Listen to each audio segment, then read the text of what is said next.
베냐민 지파의 기스라고 하는 유력한 사람이 있었다. 그의 아버지는 아비엘이고 할아버지는 스롤이고 그 윗대는 베고라시고 그 윗대는 아비야인데 베냐민 사람이다. 그에게는 사울이라고 하는 아들이 있었는데 잘생긴 젊은이였다. 이스라엘 사람들 가운데 그보다 더 잘생긴 사람이 없었고 키도 보통 사람들보다 어깨 위만큼은 더 컸다. 그런데 사울의 아버지 기스는 자기가 기르던 암나귀들 가운데서 몇 마리를 잃고서 자기 아들 사울에게 종을 하나 데리고 가서 암나귀들을 찾아보라고 말하였다. 사울은 종을 데리고 에브라임 산간 지역과 살리사 지방으로 두루 다녀보았으나 찾지 못하였다.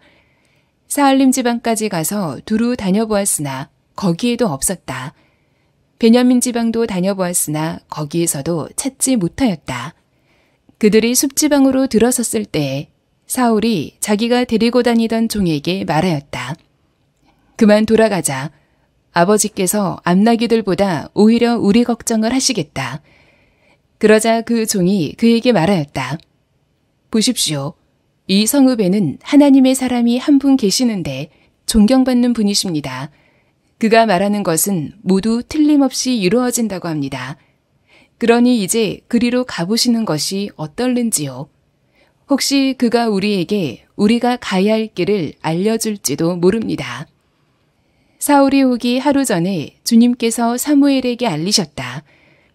내일 이맘때에 내가 베냐민 땅에서 온 한 사람을 너에게 보낼 것이니 너는 그에게 기름을 부어 나의 백성 이스라엘의 영도자로 세워라. 그가 나의 백성을 블레셋 사람의 손에서 구해낼 것이다. 나의 백성이 겪는 고난을 내가 보았고 나의 백성이 살려달라고 울부짖는 소리를 내가 들었다. 사무엘이 사울을 보았을 때에 주님께서 그에게 말씀하셨다. 이 젊은이가 내가 너에게 말한 바로 그 사람이다. 이 사람이 나의 백성을 다스릴 것이다. 그들은 산당에서 내려와 성읍으로 들어갔다. 침실이 지붕에 준비되어 있었으므로 사무엘과 사울은 거기에서 누워서 잤다. 다음날 동틀 무렵에 사무엘이 지붕에서 사울을 깨웠다. 일어나십시오. 발에다 드리겠습니다. 사울이 일어나니 사무엘은 사울과 함께 바깥으로 나갔다. 성읍 끝에 이르렀을 때에 사무엘이 사울에게 저 종을 앞에 먼저 보내십시오 하고 말하였다. 그 종이 한참 앞서서 가니 사무엘이 다시 사울에게 내가 하나님의 말씀을 들려드리겠으니 잠깐 서 계십시오 하고 말하였다. 사무엘이 기름병을 가져다가 사울의 머리에 붓고 그에게 입을 맞춘 다음에 이렇게 말하였다. 주님께서 그대에게 기름을 부으시어 주님의 소유이신 이 백성을 다스릴 영도자로 세우셨습니다.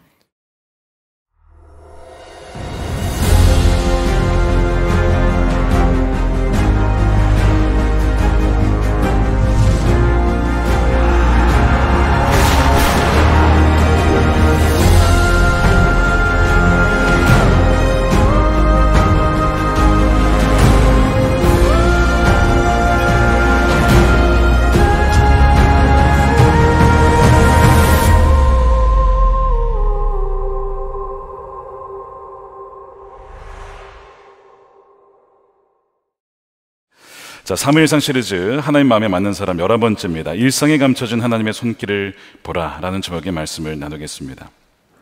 자, 오늘부터 사울 이야기가 시작이 됩니다. 여러분, 보통 사울이라고 하면 반면교사로 삼아야 될 전형적인 인물로 알려져 있습니다. 다윗은 하나님의 선택, 사울은 사람들의 선택, 보통 이렇게 알려져 있죠.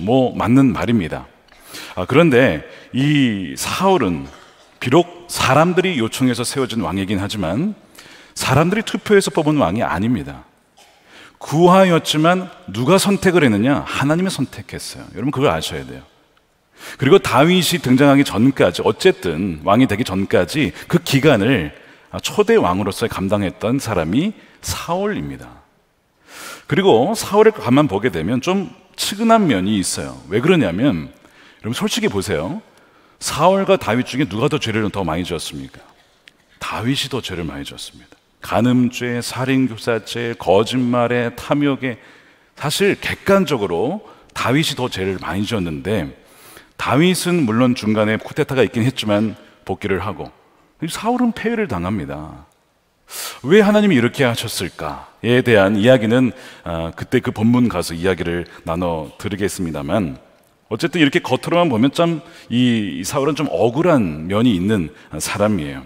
그렇기 때문에 이 오늘부터 시작되는 이 사울의 이야기를 보면서, 야, 사울은 뭐 볼 것도 없어, 넘길 게 아니라 그 가운데서도 하나님이 사울의 인생 가운데 섭리하시고 역사하신 일이 있다는 것을 안다면, 바로 여기에도 우리에게 오늘날 주시는 메시지가 분명히 있다는 것입니다. 오늘 그 눈이 열리기는 여러분들이 되시기를 축복합니다.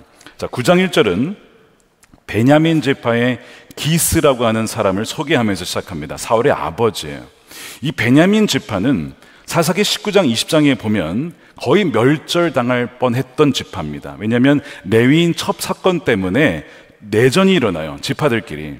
이 베냐민 지파를 상대로 다른 지파와 전쟁이 벌어집니다. 거기에서 거의 몰살당할 뻔했다가 겨우 살아남아서 나중엔 다시 회복하게 된 이 지파가 베냐민 지파입니다. 그래서 이 사울이 나중에 사무엘을 만났을 때에 지파들 중에서 가장 작은 지파라고 자신의 지파를 소개를 하는 것이 맞는 말이에요. 그렇다고 해서 이 사울 집안이 그럼 뭐 가난하고 약했냐? 그렇지는 않습니다. 나중에 이 사울의 집안은 회복을 하여가지고 그의 아버지 기스를 뭐라고 표현하냐면 유력한 사람이다. 즉 부자였다는 거예요. 땅도 있고 돈도 있고 재산도 꽤 많은 이런 유력한 사람이었습니다. 게다가 이 유력한 사람이라는 의미에는 용맹한 사람이라는 의미가 있어요.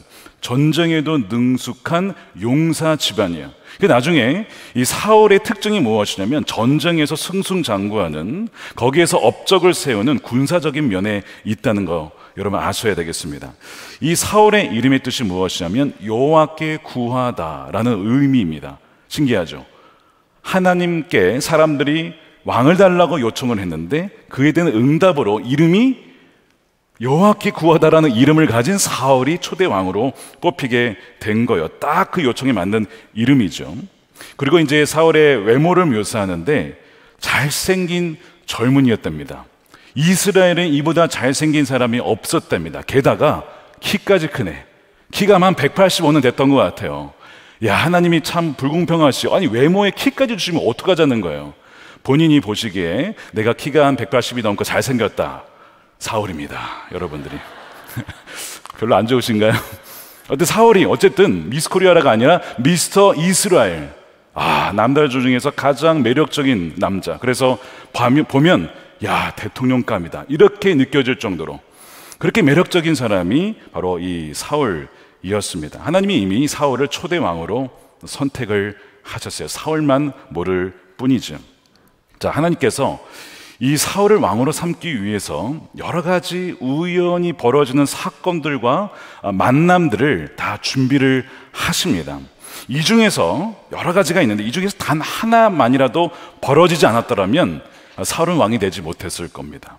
그래서 오늘 그 여러 가지 이야기들 중에서 핵심적인 일상에 감춰진 하나님의 손길 3가지를 살펴볼 텐데, 보시면서 역시 우리에도 아주 사소한 일상 가운데 하나님이 섭리하고 손길로 우리를 인도하심을 깨닫는 여러분 되시기를 축복합니다. 자, 첫 번째입니다. 일상에 감춰진 하나님의 손길 첫 번째는 암나귀들을 잃어버린 사건입니다. 자, 이것이 이제 사건의 발단이에요. 그 아버지 기스가 좀 부자였다고 했는데 암나귀들을 잃어버렸습니다. 아무리 부자였다고 해도 이 암나귀라고 하는 것은 당시의 이동수단이에요. 교통수단, 소위 차 몇 대를 잃어버린 겁니다. 재산의 손실을 입은 것이죠. 마음 아픈 일이에요. 그래서 이 아버지가 사울에게 이 암나귀들을 찾아내라고, 한번 찾아보라고 보냅니다. 그러면서 종과 함께 붙여서 심부름을 시키는 거예요. 그래서 사울이 아버지 말에 순종해서 이 암나귀들을 찾아서 이 암나귀들이 갈 만한 곳들을 다 찾아 수색을 합니다. 그러니까 에브라임 산간 지방, 산을 넘고 넘어서 찾아보지만 없어요. 살리사 지방을 가봤지만 또 없습니다. 사할림 지방도 가봤지만 없습니다. 이 수십 킬로를 찾았지만 결국에는 찾지 못하고 결국에는 실패를 하게 됩니다. 무척 고생을 하죠. 왜 이런 일이 벌어져가지고 뭐 이런 생각이 하실 수도 있고, 또한 이렇게 수색을 했는데 하나님 왜 찾지 못하게 하시나, 이런 뭐 생각이 들지 않았겠습니까? 근데 여러분, 이 잃어버린 거 어떻게 보면 작은 일일 수도 있지만 이것이 바로 일성이 감춰진 하나님의 손길이었다는 거예요. 왜냐하면 암나귀들이 사라지지 않았다면 사울은 움직이지 않았을 거고 사무엘을 만나지 못했을 것이고 왕이 되지도 못했을 겁니다. 다윗도 비슷한 일을 경험해요. 여러분, 나중에 우리 다윗을 보겠지만 다윗이 오늘날 다윗으로 알려진 결정적인 사건이 뭐였습니까? 이 골리앗과의 전투였잖아요. 거기서 이긴 거예요. 그래서 사울은 천천히, 다윗은 만만이라던 노래가 생겼잖아요. 근데 이 골리앗을 어떻게 만나게 되었냐면 시작이 바로 아버지의 심부름이었습니다. 다윗아, 너희 형들 지금 전쟁 나가 있는데 가서 곡식과 이 떡 10덩이를 가져다 줘라. 아니, 전쟁에 군량미가 없습니까? 있죠. 밥 다 줍니다. 굶기면서 전쟁하진 않거든요. 근데 왜 아버지가 음식을 갖다 주라고 했을까? 참 이상하죠. 어찌됐든 다윗이 순종해서 그 전쟁터에 가서 형들을 만나서 이제 음식을 전달해 주는데 거기서 누구를 봐요? 골리앗을 본 거예요. 골리앗이 24시간 뭐 하루 종일 소리쳤겠습니까? 어떤 특정한 시간 나와서 막 이스라엘군을 욕하면서 여호와를 욕했던 그 순간에 하필 다윗이 거기 가 있었던 거예요. 그걸 들었어요. 그리고 화가 나면서 나가게 되면서 이제 이 골리앗을 무너뜨리게 되는 것이죠.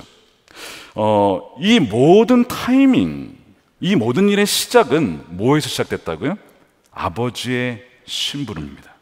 그냥 일상에서 늘 있을 수 있는 누군가의 부탁, 이런 있을 수 있잖아요. 여러분, 최근에 누군가에게 무슨 부탁을 받으셨습니까? 가벼운 것이라고, 작은 것이라고 여기지 마십시오. 모든 것의 시작은 바로 그 아버지의 심부름이라고 하는 일상의 작은 일에서 시작이 되었다는 거예요. 또한 여러분들 최근에 무엇을 잃어버리셨습니까? 재산을 잃어버리셨습니까? 그래서 그 일상에서 그를 찾기 위해서 많은 에너지와 시간을 써야만 하는 상황이신가요? 많은 손실이 있으셨습니까? 왜 나에게 이런 일이 벌어졌을까? 이해가 되지 않으실지도 모르겠습니다. 우리가 아무리 잘하려 해도 우리의 노력과 우리의 최선을 넘어서서 발생하는 일들이 있습니다. 예를 들면 이런 거죠. 집주인이 보증금을 돌려주지 않아서 피해를 입는 분들이 여러분 꽤 많습니다. 국가적인 이슈이기도 해요. 그래서 본인이 잘못한 게 아닌데 피해를 입는 경우, 손실을 입는 경우, 그래서 그것을 회복하고자 고군분투하는 사람들이 있어요. 저희 교회에도 어떤 분이 그 부탁을 하신 거예요. 이 보증금을 돌려받지 못하니 이 재산을 잃어버린 것이죠. 또한 더 나아가서 받지 못하면 어떡하지? 걱정이 돼서 몸까지 아파지는 겁니다. 재산도 지금 잃은 상황인데 건강도 잃을 수 있는 이 상황, 이중 악재가 벌어진 겁니다. 뭐 이런 형편이 있는 분들이 참 곳곳에 있기 때문에 사실 마음이 너무 아픈 거예요. 사울이 이 잃어버린 나귀들을 찾으러 아무리 다녀도 여러분 결국 찾질 못합니다. 하나님 너무하시지 않나, 이렇게 노력했는데 하나님 찾아주셔야 되지 않는가라는 생각 들었을 겁니다.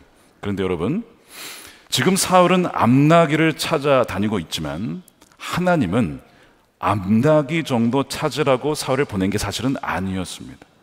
어떻게 보면 사울이 찾지도 않았던 것을 하나님은 예비하고 계셨던 거예요. 여러분에게 최근에 잃어버린 여러분의 암나귀들은 무엇일까? 오늘 말씀을 통해 여러분 묵상해 보셔야 돼요. 내가 잃어버렸다라고 생각하고 내가 지금 찾고 있는 것, 그런데 찾지 못한 것, 그것이 말 그대로 재산일 수도 있고 그것이 어떤 자녀의 방황일 수도 있어요. 잃어버린 어떤 명예일 수도 있어요. 어떤 것이든 내 마음을 속상케 하고 참 힘들게 하는 그 어떤 것, 몇 날 며칠을 아니 몇 달을 수고를 해도 회복하지 못하는 그 어떤 것이 잃어버린 암나귀들이거든요. 근데 성경은 뭐라고 하냐면 참 이해할 수 없는데 뭐라고 하냐면 잃어버린 그 암나귀들 때문에 마음은 상하겠지만 너무 좌절하지 말아라, 이 얘기를 지금 하고 있는 겁니다. 하나님은 그 암나귀 그 사건, 잃어버린 사건에 매몰되지 말고 그 사건을 통해서 의도하신 하나님의 뜻이 무엇인지를 묻고 그 인도를 받으라고 말씀을 하는 거예요. 그러니까 여러분이 지금 굉장히 몰두하고 있는 그 문제, 중요한 문제일 겁니다. 근데 하나님 뭐라고 하시냐면 그것보다 사실은 더 중요한 것이 있음을 알아야 된다라고 말씀을 해요. 사울에게는 그것이 바로 사무엘과의 만남이었습니다. 결국 사울이 나중에 사무엘을 만났을 때 사무엘이 무슨 얘기하는지 아십니까? 20절에 당신이 사흘 전에 잃어버린 암나기들은 이미 찾았습니다. 사울만 모르고 있었어요. 사무엘은 알고 있어요. 이미 찾았답니다. 걱정하지 말라는 거예요. 지금 온 이스라엘 사람들의 기대가 누구에게 걸려있는지 아십니까? 바로 그대와 그대의 아버지 온 집안에게 있습니다. 그 문제는 아무것도 아닙니다. 이미 해결된 문제입니다. 다만 지금 당신이 기억해야 될 것은 이스라엘입니다 라는 얘기를 하는 것이죠. 사울의 눈에 보기에는 그 중요한 재산 암나게들이 사라진 것보다 뭐가 더 중요할까 싶었어요. 왜? 거기에 올인을 했거든요. 자신의 온 에너지를. 근데 아니라는 것이죠. 더 중요한 것은 암나게들이 아니라 더 중요한 일이 예비되어 있음을 그는 전혀 모르고 있었다는 거예요. 그거를 사무엘이 알려주는 것입니다. 자, 성경에 이런 말씀이 있어요. 마태복음 6장 31절에 예수님 말씀입니다. 그러므로 무엇을 먹을까, 마실까, 입을까 걱정하지 말아라. 이 모든 것은 모두 이방 사람들, 즉 하나님을 모르고 믿지 아니하는 사람들이라면 자신을 믿으니까 걱정할 수 있겠지만 믿는 하나님 아버지를 둔 사람들은 그래서는 안 된다. 너희 하늘 아버지께서는 이 모든 것이 너희에게, 우리에게 필요하다는 것을 어떻게 해요? 알고 계시다는 겁니다. 믿으십니까? 하나님 알고 계신다는 거예요. 그러므로 너희는 먼저 하나님의 나라와 그의 의를 구하라. 그리하면 이 모든 것을 너희에게 더하여 주실 것이다. 그러므로 내일 일을 걱정하지 말아라 라고 말씀해요. 여기서 하나님의 나라라고 하는 이 바실레라라고 하는 이 헬라어는요, 하나님의 통치와 다스림이죠. 내가 내 인생의 주인이 되어 살았구나. 아까 간증에도 나와 있지만 그게 아니라 하나님의 통치를 받아야겠구나. 하나님의 다스림을 받아야겠구나. 내가 그것을 잃어버리고 있었구나. 이것이 가장 중요한 것이구나. 그거를 구하라고 말씀하는 거예요. 문제보다 더 크신 그 하나님께서 그 문제를 통하여서 통치를 구하도록, 다스림을 구하도록 나를 인도하고 계시구나 하는 것을 깨달아야 된다라고 말씀을 하시는 거예요. 왜요? 하늘 아버지께서는 모든 것을 다 아시니까. 사랑하는 여러분, 무엇을 염려하십니까? 걱정하지 마십시오. 하늘 아버지께서 다 아십니다. 그러므로 하나님과의 바른 관계를 추구하라는 거예요. 내가 주님과의 바른 관계에 있는가? 자, 두 번째, 일성에 감춰진 하나님의 손길. 두 번째는 사울이 숲 지방까지 오게 된 사건입니다. 자, 사울이 종과 함께 여러 군데를 다 돌아다녀서 찾아다녔지만 어딜 가도 두루 다녀보았으나 거기에도 없었고 찾지를 못하게 됩니다. 가는 곳마다 없었어요. 소위 수색 작전이 실패를 합니다. 어떻게 보면 이 사울의 무능함이라고 좀 너무 과한가요? 어쨌든 사울은 이 미션을 실패를 하게 되죠. 결국 사울이 찾지를 못한 채 실패하고 가게 된 곳이 숲이라고 하는 지방으로 들어오게 됩니다. 자, 5절 보세요. 그들이 숲 지방으로 들어섰을 때에 사울이 자기가 데리고 다니던 종에게 말하였다. 그만 돌아가자. 아버지께서 암나게들보다 오히려 우리를 걱정하시겠다라고 합니다. 이 숲이라고 하는 이 이름은요, 사무엘상 1장 1절에 보면 사무엘의 아버지 엘가나의 고조 할아버지 이름입니다. 즉 이 숲지방은 대대로 사무엘의 집안이 조상 대대로 살던 지역이 숲이라고 하는 지방이었던 것이죠.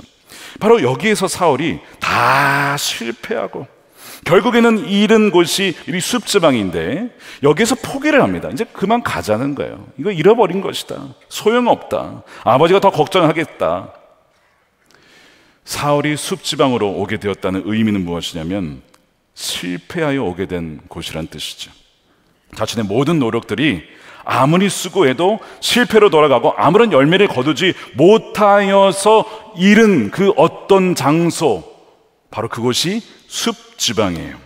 그러나 동시에 그 숲지방은 바로 그 라마라고 하는 성읍이 있어서 거기에 하나님의 사람 누구요? 사무엘이 살던 지역이었습니다. 자, 6절 보십시오. 그러나 그 종이 그에게 말하였다. 보십시오, 이 성읍에는 하나님의 사람이 한 분 계신데 존경받는 분입니다. 그가 말하는 것은 모두 틀림없이 이루어진다고 합니다. 그러니 이제 그리로 가보신 것이 어떨는지, 혹시 그가 우리에게 우리가 가야 할 길을 알려줄지도 모릅니다. 거기에 하나님의 사람이 있었어요. 마침 좀 우연치고는 너무 놀라운 일이죠. 한마디로 숲지방은 두 가지 의미가 있어요. 하나는 모든 내가 노력했던 일들의 결과로 내가 가게 된 곳, 그것이 숲지방이고, 동시에 하나님이 예비하신 만남의 장소요, 새로운 기회의 문이 열리는 곳, 이것이 숲지방의 영적인 의미입니다. 적용을 해봅시다. 지난 몇 달간 여러분들 열심히 노력했는데, 열심히 찾았는데 찾지 못하고 실패한 그곳은 무엇이죠? 그래서 여러분들이 있게 된 곳은 어디입니까? 바로 거기가 숲지방입니다. 아무리 지원을 하고 어플라이를 해도 떨어지셨습니까? 혹은 직장에서 실패하여 옮겨서 지금 그곳에 계십니까? 바로 거기가 숲지방인 것이죠.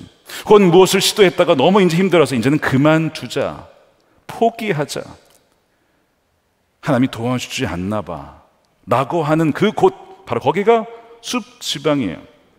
그런데 하나님 뭘 예비하고 계십니까?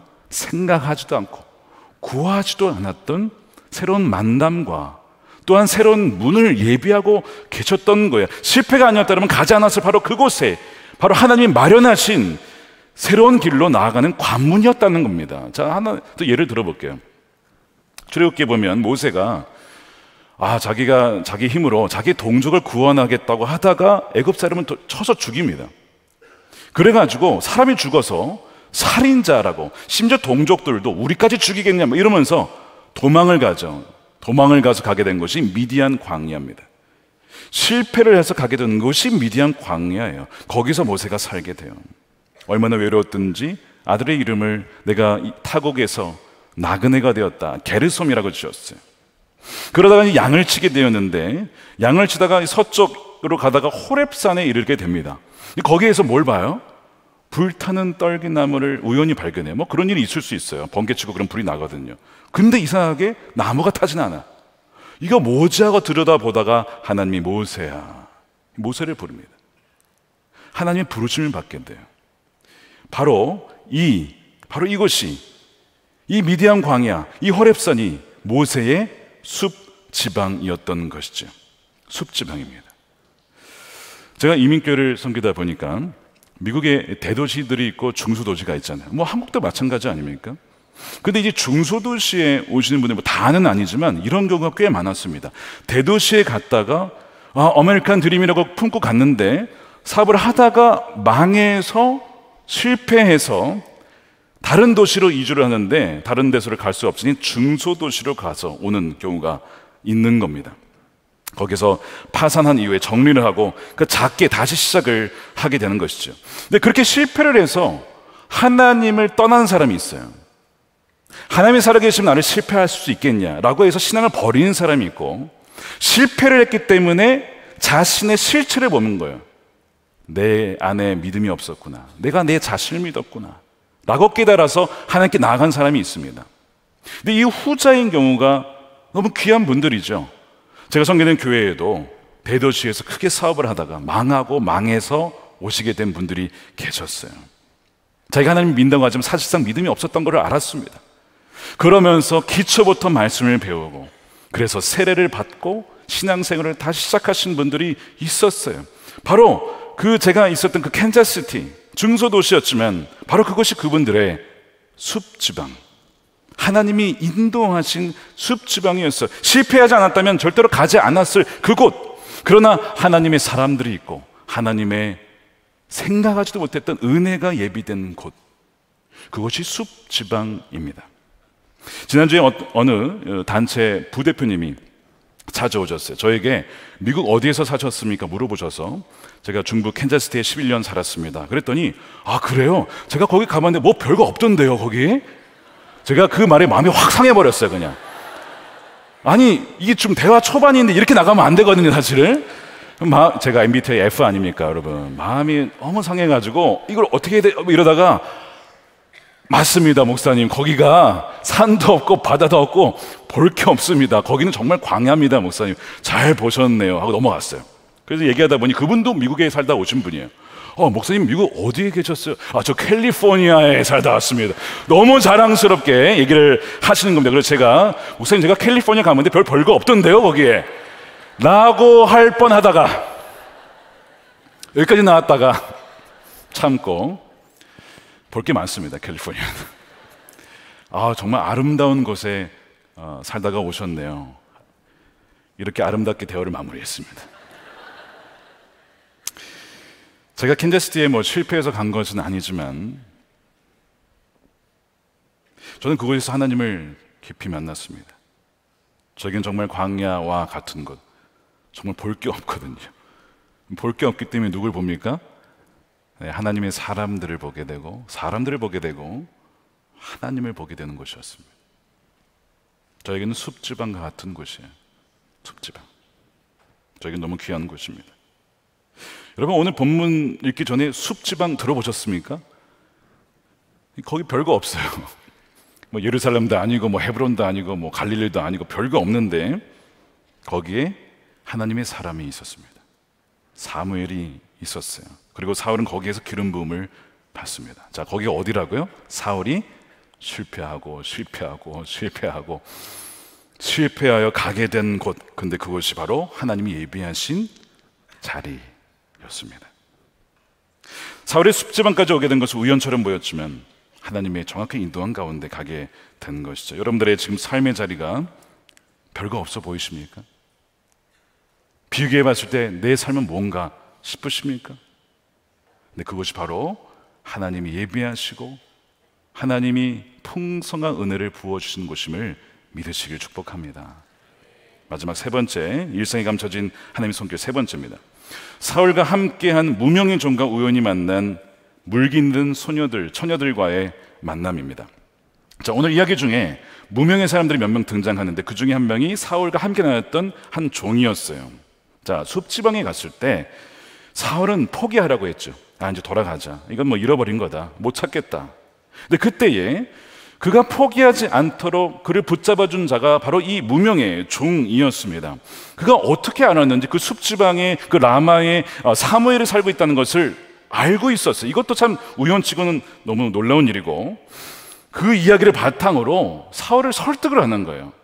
지금 포기하시면 안 됩니다. 지금 여기 하나님의 사람이 살고 있는데 가면 그가 무엇을 얘기하면 하나도 땅에 떨어지고 다 이루어진다고 하니 그에게 물어보면 반드시 길을 알려줄 겁니다. 그렇게 가자고 막 설득을 하는 거예요.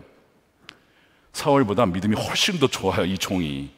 그래서 사울을 설득하는데 이 사울이 또 그럼 갈까 하다가 우리가 아무것도 없는데 아무 예물 없이 갈 수 있겠냐 이러는 거예요. 그랬더니 또 이 종이 자기에게 은전 한 푼이 있다는 거예요.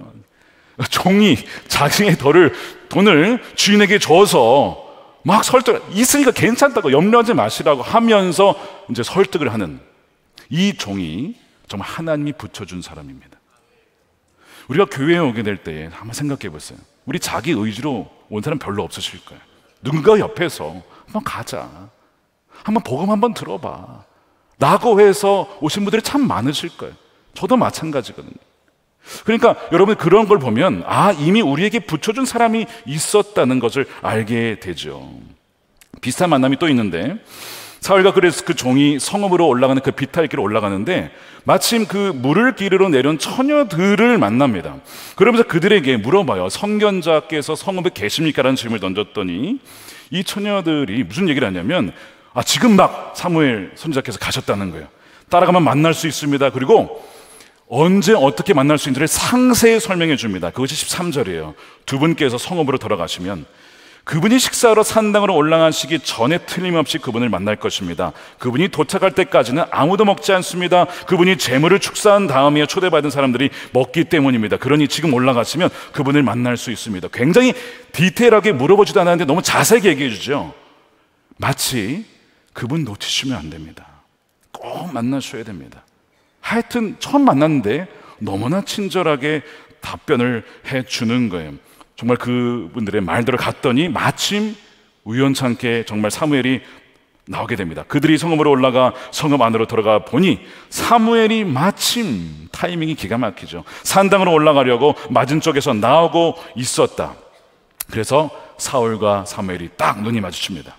그리고 그 사무엘에게 하나님 뭐라고 하시죠? 내가 말은 바로 그 사람이 저 사람이다. 저 사람이 내 백성을 다스릴 사람이야 라고 말씀을 하시는 거예요. 너무나 많은 우연과 같은 사건들과 만남들이 지금 막 이어졌는데 어느 하나라도 없었으면 사울은 왕이 되지 못했을 것입니다. 근데 이 모든 것이 하나님의 섭리였다는 거예요. 적재적소에 하나님의 사람들을 하나님이 예비시켜 주셨다는 것이죠. 우리의 삶에도 하나님이 그런 사람들을 붙여주신 줄로 믿습니다. 또한 여러분들이 그런 사람이 되시기를 축복합니다.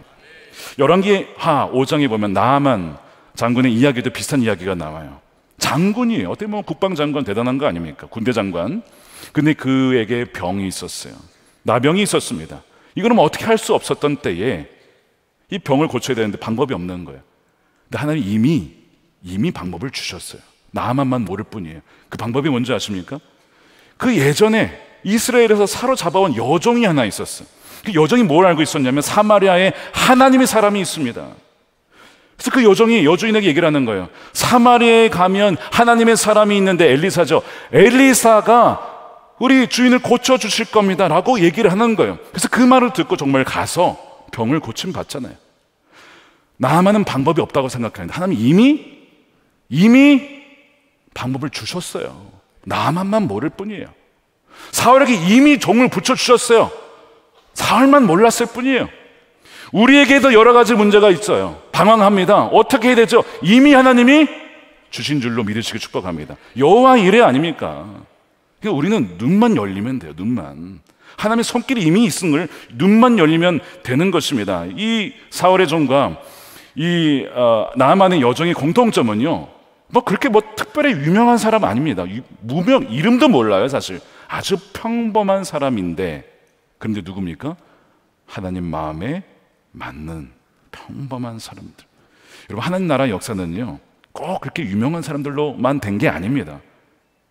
평범하고 그냥 늘 만날 수 있는 사람들, 그렇잖아요. 늘 만날 수 있는 사람들인데 바로 그들을 통해서 하나님은 그분의 역사를 이루어 가시는 하나님인 줄을 믿으시길 축복합니다. 정말 그런 것이지. 이것이 바로 일생에 감춰진 하나님의 손길이에요. 우리 주위에 돌아보면 이미 예비하신 사람이 있고, 일생에 감춰진, 우리가 발견하지 못했을 뿐 하나님의 숨겨진 손길이 이미 와 있다는 것이죠. 자, 결국 사울이 사무엘을 만납니다. 사무엘은 다 알고 있었어요. 사울이 올 거를.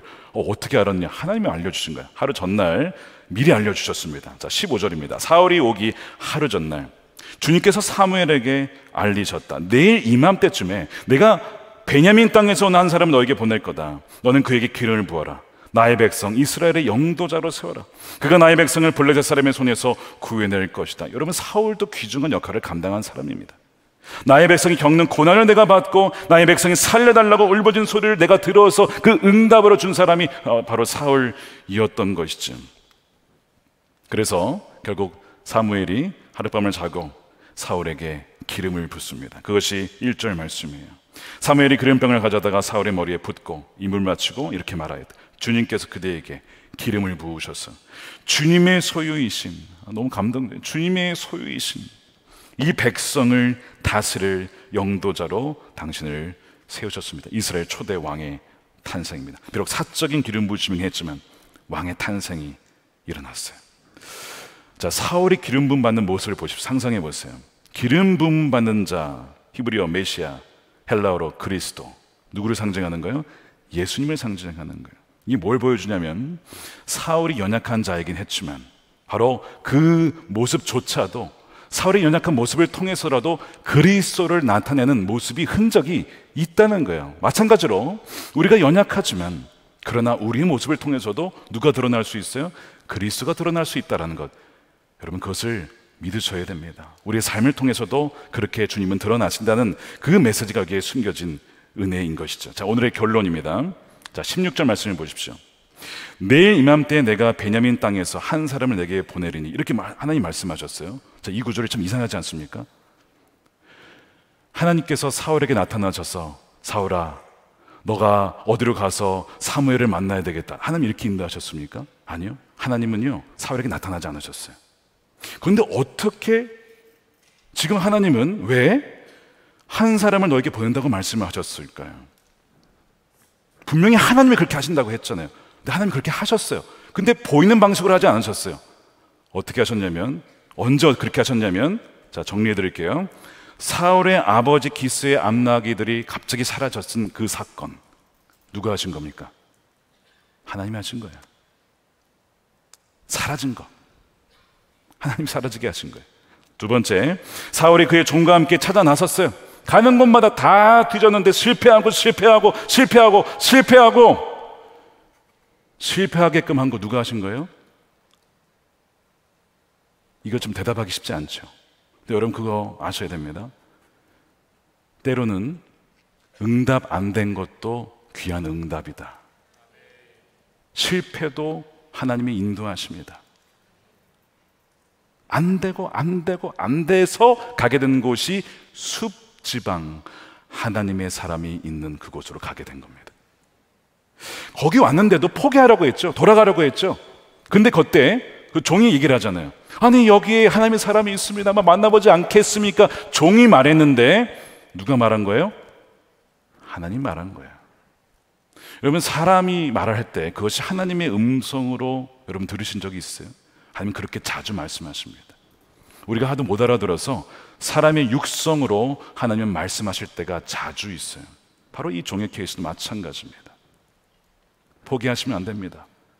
여기에서 가면 그 사람이 당신을 인도해 주실 겁니다 라고 하는 그 말이 하나님의 말씀이었다고요. 마지막으로 둘이 가던 길에 물기 있는 처녀들을 만나죠. 그들이 자세히 인도해 주세요.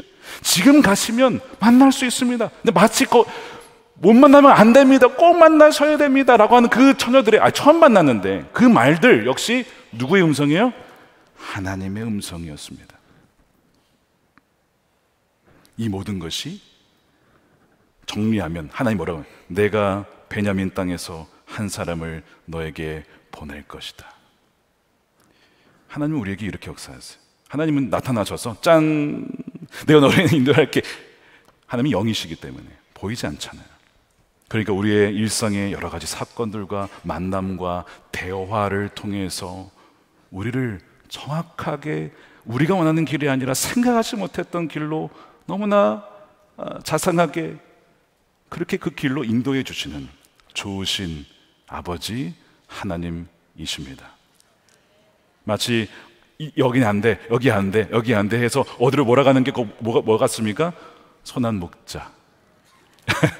양들을 야야 일로 가야 돼, 일로 가야 돼. 야 거기 아니야, 야. 선한 목자 주님께서 우리를 그렇게 인도하시는 거예요.